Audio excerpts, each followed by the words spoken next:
여러분 안녕하십니까? C채널 뉴스입니다. 민주화와 인권 개선을 위해 평생을 헌신한 고 김대중 전 대통령의 사주기 추모 예배가 드려졌습니다. 한국교계 추모사업위원회는 추모 예배를 정례화하고 국제포럼을 여는 등 추모 사업을 본격화한다는 계획입니다. 이인창 기자의 보도입니다. 행동하는 양심, 인동초로 불리며 민주화와 인권, 한반도 평화를 위해 전생애를 바쳤던 김대중 전 대통령. 그가 별세한 지 4주기를 맞았습니다.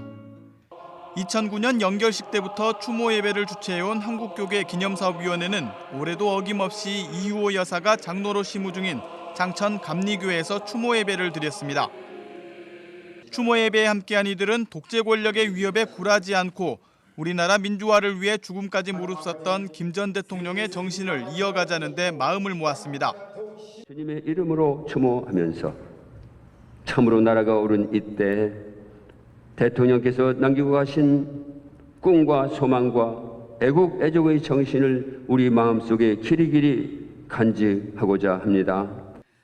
추모 예배 설교에서 세해된 교회 소광석 목사는 집권 후에도 정치 보복을 하지 않았던 고인을 언급하며 죽음으로 진정한 화목을 이뤘던 예수님의 정신을 잘 알았던 분으로 김 전 대통령의 결단은 사랑과 정의가 맞닿는 계기를 만들었다고 평가했습니다. 그분께서는 예수 그리스도의 죽음의 정신으로 사셨다는 것입니다. 예수님께서는 자신의 죽음으로써 하나님과 우리와의 화목을 이루셨고 이 땅에 진정한 평화를 선물로 남겨주셨습니다. 사주기 추모 예배에 앞서 한국교계 김대중 전 대통령 추모사업위원회는 위원회 조직을 확대 개편하기로 결의하고 향후 다양한 추모 사업을 전개해 가기로 결정했습니다. 또 사단법인 등록이 완료되면 추모재단으로까지 발전시키겠다는 계획입니다. 위원회는 우선 김 전 대통령이 별세한 날인 8월 18일 전후를 추모 예배 기간으로 정례화하고 신학자와 전문가를 초청한 강연회와 국제포럼, 추모 자료집 발간 등 기념 사업을 전개할 예정입니다. 특히 우리나라 유일의 노벨상 수상자이자 재임 시절 노벨 평화상을 수상한 전 세계 유일한 인물이었던 점을 고려해 역대 노벨 평화상 수상자들을 초청하는 추모 강연회까지 기획하고 있습니다. 남북의 평화와 통일, 그리고 민주, 인권, 정의, 이 모든 것들이 미완성의 과제로 우리 앞에 남아 있습니다. 우리가 김대중 대통령님의 삶을 존경하고 그리고 오늘에 이어가기 위한 한편 추모위원회에는 창천감리교회 박춘하 원로 목사와 WCC 총회 대표대회장 김사만 목사, 기장 전 총회장 전병근 목사, 민주평통 수석 부의장 김상근 목사 등이 상임 고문으로 참여하고 있으며 새누리당 황우여 대표, 국가조찬기도회 김명규 회장, 민주당 김진표 의원 등이 공동대표로 함께합니다. 이날 추모 예배에는 이희호 여사가 직접 참석할 예정이었지만 건강이 좋지 않아 예배 직전 불참을 통보해왔습니다. 추모위원회는 이 여사의 건강을 위한 기도를 요청했습니다. 독재 정권에 의한 납치와 사형 선고, 의문의 교통사고와 같은 죽음의 위기에서도 민주주의를 지키고자 자신을 기꺼이 헌신했던 김대중 전 대통령. 인권과 민주주의를 위해 굽힘이 없었던 그의 삶이 지금을 사는 우리에게 큰 울림으로 남고 있습니다. C채널 뉴스 이인창입니다. 지난 14일 남북이 개성공단 정상화에 전격 합의하면서 공단 재가동 수순에 들어갈 것으로 보입니다. 남북이 합의에 이르기까지 많은 우여곡절이 있었지만 한국교회는 늘 개성공단을 되살리기 위한 기도와 노력을 멈추지 않았습니다. 곽영신 기자의 보도입니다. 개성공단 가동이 중단되고 정상화 합의가 이루어지기까지 133일 동안 남북은 적지 않은 우여곡절을 겪었습니다. 공단 폐쇄 직후 남북은 한동안 경색 국면을 이어가다 지난 6월 남북 당국회담을 열기로 합의했지만 양측 수석 대표의 경 문제로 무산되고 말았습니다. 이후 7월이 돼서야 남북은 대화의 물꼬를 트고 실무회담을 갖기 시작했습니다.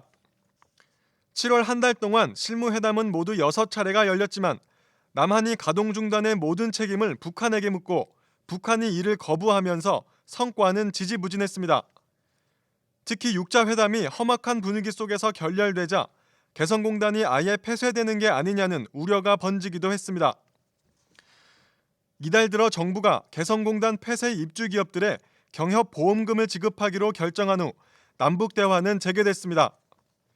이윽고 14일 열린 7차 실무회담에서 남한이 북한의 책임 문제를 양보하고 북한이 남한의 요구사항을 대폭 수용하면서 개성공단 재가동이 전격 합의됐습니다. 양측이 서명한 합의서 5개 항에는 공단의 정상적 운영보장, 통행, 통신, 통관 등 3통 문제 해결, 개성공단의 국제화, 합의사항 이행을 위한 남북공동위원회 설치 등의 내용이 담겨 있습니다. 합의사항이 원활히 지켜지면 지난번과 같은 갑작스런 가동 중단 사태를 막고 공단을 안정적으로 발전시키는 데 크게 기여할 수 있을 것으로 분석되고 있습니다. 이 같은 의미 있는 합의가 이루어지기까지 한국교회는 개성공단 정상화를 위한 기도와 노력을 지속해왔습니다. 한국기독교교회협의회, 한국교회연합, 한국기독교장로회 등 주요 기관과 교단들은 여러 차례 성명을 발표하고 시국기도회를 개최하며 남북대화를 지속적으로 촉구해왔습니다. 평화와 통일을 위한 기독인연대, 한국 YWCA 등 기독시민단체들도 수시로 남북관계 회복을 위한 포럼과 캠페인 등을 진행해왔습니다. 다른 종교인들과 연대해 개성공단 정상화를 촉구하는 목소리를 내기도 했습니다. 한국기독교교회협의회 등 7대 종단이 참여하고 있는 한국종교인 평화회의는 지난 5일 개성공단의 위기는 곧 한반도의 위기라며 공단 재가동을 한 목소리로 촉구했습니다. 다수 기독교인이 참여한 민족의 화해와 평화를 위한 종교인 모임도 지난 7일 기자회견을 열고 개성공단이 통일의 마중물이 될 수 있도록 남북 대화를 재개하라는 성명서를 발표한 바 있습니다. 우리가 같이 사는 겁니다. 그래서 이 공단 프로젝트가 북한 전역에 갈 수 있어야 되는데 첫 번 개성이 망가지면 다시 세울 수가 없다. 불신을 살려야 된다. 공단 정상화 소식에 한국교회는 환영 입장을 밝혔습니다. 한국기독교장로회는 논평을 통해 이번 합의는 정부가 이해와 양보의 미덕을 보여 민족 화해와 통일로 한 걸음 더 나아간 일이라며 평화를 향한 더 큰 약속과 실천을 위한 디딤돌이 될 것이라고 기대감을 나타냈습니다.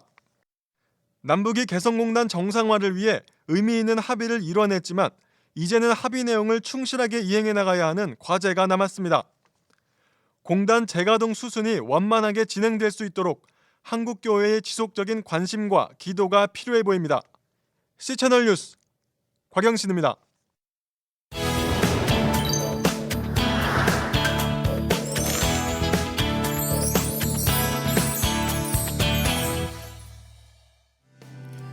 한 주간의 알찬 기독교 문화 소식을 전해드리는 문화산책 시간입니다. 많은 사람들이 가진 편견 가운데 하나가 대중음악은 신나고 재밌지만 찬양은 그렇지 못하다는 것일 텐데요. 뛰어난 재능으로 그 실력을 인정받았지만 세상에서 누리는 인기와 명성보다 하나님을 찬양하는 것이 더 기쁘고 행복하다고 고백하는 사람이 있습니다. 최근 새로운 음반을 발표한 포크 뮤지션 출신 임바울 집사를 만나봅니다. 포크 뮤지션의 산실, 참새를 태운 잠수함 출신의 실력파 아티스트 임바울. 다양한 장르를 넘나들며 타고난 노래꾼이라 불리는 그가 4년 만에 두 번째 찬양 앨범 Song for You를 발표했습니다. 그 Song for You의 You는 영어의 You가 중의적인 의미로 당신의 뜻이 여러 가지를 나타낸다고 생각을 해서 붙였어요. 하나님일 수도 있고 지금 아직 주님을 찾지 못해서 방황하는 그 누구일 수도 있고 나일 수도 있고 여러분일 수도 있고 우리일 수도 있다고 생각을 해서 우리를 위한 당신을 향한 노래, 당신을 위한 노래라고 했습니다. 내 사랑하는 자는 내게 속하였고 나는 그에게 속하였도다. 그가 백합화 가운데서 양떼를 먹이는구나. 이 아가서 말씀의 기초에 만든 이번 음반은 주님께 드리는 진심 어린 사랑의 고백이자 또 다른 지체들을 위한 생명의 노래인 셈입니다. 블루스와 소울의 정수를 제대로 표현해내는 임바울의 목소리는 기존 CCM계에서 들을 수 없었던 창조적인 다양함을 더해주는데요. 이번 2집의 타이틀곡이 주의 길을 가는 것인데 그 가사를 처음에 받았을 때 이렇게 사는 것이 하나님을 향하는 길인가 보다. 나의 욕심 모든 거 내려놓고 내 생각 다 버리고 오직 하나님의 주님의 뜻만 받아서 신곡 7곡을 포함해 총 14곡이 수록된 이번 앨범에서는 이권희의 사명, 윤복희의 여러분 등 기존에 잘 알려진 곡들도 새롭게 재해석했고요. 오직 주님만을 바라보고 찬양하기 원하는 임바울 집사의 뜨거운 열정을 가득 담았습니다. 하나님을 알고 나서는 이거는 안 할 수 없는 목숨과 같은 것이라는 생각이 들어요. 그리고 유일하게 내가 하나님하고 소통할 수 있고 나한테는 그게 기도고 예배고 나의 모든 것을 알릴 수 있는 그 소통의 기구가 찬양이라고 생각해요. 찬양할 때가 제가 행복하고 죽을 때까지, 죽는 그날까지 찬양하다가 죽었으면 좋겠어요. 블루스와 소울의 감성으로 새로운 CCM을 부르는 임바울의 2집 Song for You. 신부의 순결한 삶과 신앙으로 살아가야 한다는 고백의 메시지가 잔잔한 은혜를 전해주는데요. 지난 인생 가운데 체험으로 녹여낸 그의 노래를 통해 더 많은 분들이 큰 감동과 은혜를 체험하길 소망합니다. 누군가와 친해지고 정이 드는 가장 좋은 방법은 함께 밥을 먹는 것이라고 하죠. 우리 예수님께서도 제자들과 함께 먹고 마시기를 즐겨 하시면서 식탁의 교제를 무척 중요하게 여기셨는데요. 이 식탁 사역의 의미를 새롭게 조명한 책 한 권이 나왔습니다. 오늘 문화산책에서는 이 책 예수님이 차려주신 밥상 소개해드리고요. 더불어 매일매일의 기도문이 실린 최성규 목사의 신간 소식 함께 전해드립니다. 누가복음에는 예수님께서 식사를 하시거나 식사를 하러 이동하는 장면이 많이 등장합니다. 그만큼 예수님의 사역에서 밥상은 중요한 의미를 가지고 있었는데요. 저자 팀 체스터는 이 부분을 놓치지 않고 식사와 복음의 상관관계를 연구합니다. 이 책은 식사가 그저 단순히 배를 채우는 것이 아니라 그 안에 담긴 생명과 베품, 섬김과 감사의 의미를 나누면서 하나님의 은혜를 체험하는 것임을 깨닫게 해주는데요. 이 책을 통해 우리의 식탁 교제와 그 안에서 피어나는 신앙 고백이 더욱 풍성해지길 기대합니다. 성경적인 효 운동의 선구자, 화합과 일치의 목회자라 불리는 인천순복음교회 최성규 목사. 그가 요한 3서 말씀을 바탕으로 모든 크리스천들이 범사에 잘되고 강건하기를 바라며 365일 축복기도문 번성하게 하고 번성하게 하소서를 펴냈습니다.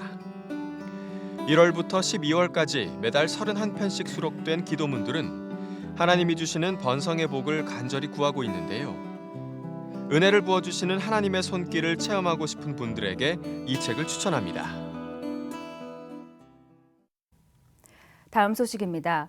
오늘 18일 하디 1903 성령한국 기도성회를 앞두고 기독교 대한감리회 전용재 감독회장이 하디의 영성으로 거듭나자며 적극적인 참여를 요청했습니다. 전용재 감독회장은 감독회장 메시지에서 110년 전 한국 땅에 왔던 하디 선교사로부터 시작된 성령운동이 한반도 복음의 새 역사를 열었다면서 하디 선교사에게서 회복의 길을 찾아야 한다고 전했습니다. 전 감독회장은 또 목회자들부터 하나님의 말씀대로 살지 못하고 물질에도 탐욕스러웠으며 영광과 권세를 쫓았던 것을 회개한다며 목회자들이 먼저 회개하며 새로운 부흥의 불씨가 되자고 강조했습니다. 한편 기독교 대한감리회는 오늘 18일 오후 4시 올림픽 체조 경기장에서 감리교 성도들과 전국의 목회자, 평신도 지도자들이 모여 함께 기도하는 하디 1903 성령한국 기도성회를 개최할 예정입니다. 최근 이집트에서 유혈 충돌로 수천 명의 사상자가 발생하며 국가 비상사태가 선포된 가운데 WCC 울라프 픽세 트베이트 총무가 세계교회에 이집트를 위한 기도를 요청했습니다. WCC 세계교회협의회 울라프 총무는 이집트에서 발생한 유혈 사태에 대해 우려를 금할 수 없다며 어떤 이유에서든 폭력은 중단돼야 한다고 촉구했습니다. 울라프 총무는 특히 이집트 교회와 크리스천 주거 지역에 대한 공격에 유감을 표하며 이집트 정의의 회복과 평화를 위해 함께 기도해달라고 요청했습니다. 울라프 총무는 이와 함께 이집트 교회가 어려운 상황 속에서도 나라를 사랑하는 마음으로 많은 희생을 보여줬다며 평화의 증거자의 모습을 보여주는 이집트 교회에 감사의 뜻을 전한다고 밝혔습니다. 한편 이집트에서는 지난 14일 무르시 전 대통령을 지지하는 세력과 이들을 강제 해산시키려는 이집트 군부의 유혈 충돌로 600여 명이 숨지고 4천여 명의 부상자가 발생하며 국가 비상사태가 선포된 바 있습니다. 최근 미국에서 한 기독교인 작가가 CNN에 기고한 글이 뜨거운 논쟁을 불러일으키고 있습니다. 젊은이들이 교회를 떠나는 이유에 대한 내용인데 찬반 의견이 이어지고 있습니다. 미국의 기독교인 작가 레이첼 레반스는 밀레니엄 세대는 왜 교회를 떠나는가라는 제목의 글에서 젊은이들이 교회를 떠난다는 여론조사 결과를 인용하며 젊은이들을 교회로 데려와 그들이 듣고 싶어하는 이야기를 하라고 주장했습니다. 레이첼은 밀레니엄 세대가 성 문제에서의 거룩뿐 아니라 검소한 생활과 가난하고 억압받는 자들을 돕는 일, 화해와 평화를 만드는 일도 거룩하게 행하라고 가르치는 교회를 원한다고 덧붙였습니다.